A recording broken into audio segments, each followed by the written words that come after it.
I've been seeing on Google a lot of questions asked about pasta, how to make it, why it tastes a certain way, whether you can stick it on the fridge, why it overboils. So I've decided to Google a few things and answer the top asked question to do with pasta. I'm gonna be doing a very simple recipe and I'm going to be showing you how to do things based on the most searched questions and what not to do as well. So let's get going with the first question. Why does my pasta taste weird? This can be a multitude of things, but the first thing that I personally think is they're using low quality pasta. I'm going to show you the difference between a good artisanal pasta that has been dried at low temperature and it's bronze extruded, meaning they use bronze plate and push the pasta through to basically form a shape. In this case, spaghetti, okay? This is kind of fun because it is made in the old ways. You know, pasta used to be hung, it was hanging off of strips, wires, things like that. So this is a beautiful light golden color. In Italy, in the south of Italy specifically, we called wheat the white gold. It's one of our treasures, you know, wheat pasta making. It's really, really old. It dates all the way back to the ancient Rome. Now I'm gonna show you this next to a pasta that it's cheaply made. The wheat is of uncertain sources. Most of the time it's not even Italian wheat. They flash dry it at very high temperature. This is bad because it kind of kills all of the nutritional value of pasta versus this, which is slow dried using the old methods of nature. Sun and wind, they kind of replicate those ways, the old ways of using the wind and the sun, which are really kind of slow process. Now, the pasta water is boiling. This is the perfect time to salt your pasta. It needs to be salted like a seasoned soup. That's your criteria of saltiness. Now you see the pasta water is still boiling. You know, as soon as you put the salt, it kind of lowers a little bit, but then it keeps on bubbling up. Now we toss the spaghetti in. And do not, for the love of the pasta gods, break your spaghetti. The spaghetti actually has to make a full turn on your fork. You don't want little mushy pieces of things and strings in your plate that don't represent the passion of Italy. Let me go and get my tool. Why does my pasta stick together?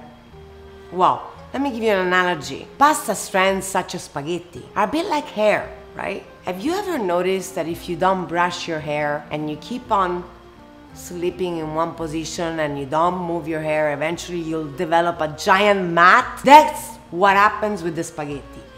You need to get a tool. You need to brush your spaghetti as they cook. You know, for all good things to be good in the first place, it needs to have care put into it. And when you cook, it's the same way. Next question that I've seen, how to cook my pasta al dente. It's very simple. First of all, do not always believe what it says on the packaging.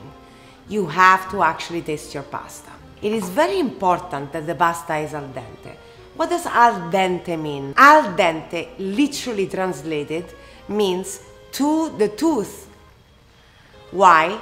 Because when you crunch and you bite into a spaghetti strand or a different pasta shape, it kind of gives a little crunch and it's got the typical white line. If you were to cut into a pasta shape, it's very hard to show on the spaghetti, but if you were to cut into a normal pasta shape, such a penne rigatoni, you'll be able to actually see that there's a little white faint line inside. It kind of shows you that part of the wheat is not cooked fully. Why do we cook al dente? Because it is more digestible. The less you cook something, just as you would with vegetables, when you overcook it kind of start losing its property. And the way you know you overcooked it is by trying to stick it on a surface, on a ceiling, or on a fridge. That is the ultimate test that you've overcooked your pasta. Next question, which I thought was hilarious. Why does my pasta falls apart? Have you ever tried to boil broccoli? And after a while, if you're overboiling them, they start shredding? It's the same concept. You're basically destroying the structure, the whole structure of the food that you're cooking. So don't overcook anything. It's blasphemous. Let me answer another question. How to cook pasta in the microwave? You just don't. Next question. How to make pasta sauce? Very simple. First of all, we have many different sauces. I'm going to show you sugo. Sugo means sauce in Italian. Now, let me show you the most simple way to make a very quick 10-minute tomato sauce. Start with extra virgin olive oil, garlic, and peeled tomatoes. If you're in summer, you can use fresh tomatoes. Right now, we're going to use canned peeled tomatoes that have been canned at the height of summer. They're gorgeous, they're nutritious, they're beautiful, they're flavorful. They need absolutely zero additives. We start with garlic, my favorite. I love garlic. You can use onions and garlic, but really, I love the simplicity of the essence of the garlic. I'm going to gently tap on it, like that, so that it creates a little crack into it to release its essence inside. We toss the garlic in. We add 2 tablespoons of extra virgin olive oil. And now we wait until you hear the magic sizzle. Guys, as my sauce is getting ready, I'm gonna answer also some very interesting questions I've been finding on Google. So one of which is the pasta queen accent real? What? I am not American. I was born and raised in Rome, in the south of Italy. That's how we talk. Now you see, it's kind of, I can smell it. You see that sizzling there? It's time for the peeled tomatoes to go in. You know how sometimes you're opening a can, you don't want to lose this great cream. Put a little bit of the pasta water or hot boiling water. You mix it a little bit, like that. And then you toss it back in. You do not want to really waste anything, you know? So at this point, we let them on a medium flame. You don't have to break them up right away because with the heat, they're gonna start getting really soft. And then we can kind of like break them up, make them a little bit more saucy. But it is very important at this point that you take a little bit of basil. So good. You break them by hand, it releases way more flavor. The cuts and the way it rips in different position. It really gives the aroma.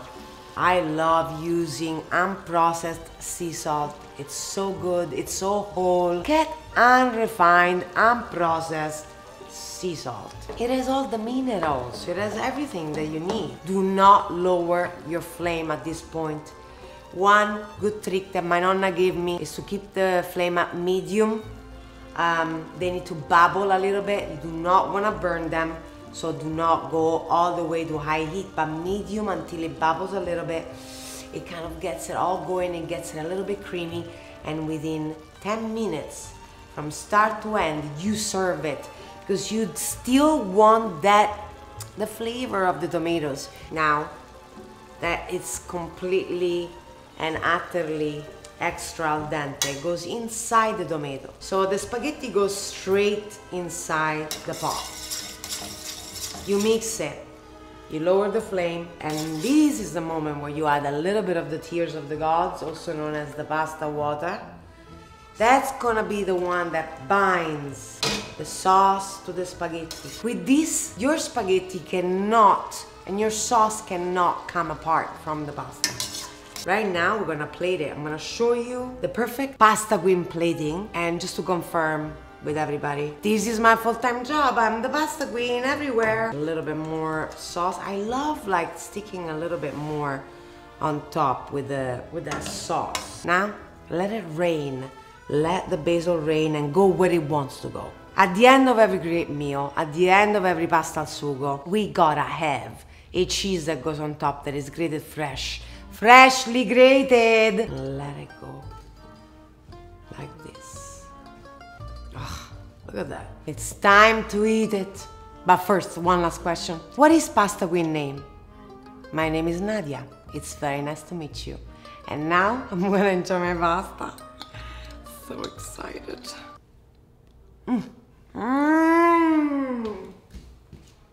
That was so good. Don't forget to like, comment. Do this recipe, follow the tips and tricks I just gave you. And if you have any more questions for the pasta queen, leave them down below and I will answer them in the next video. Stay gorgeous. See you next time. Bye.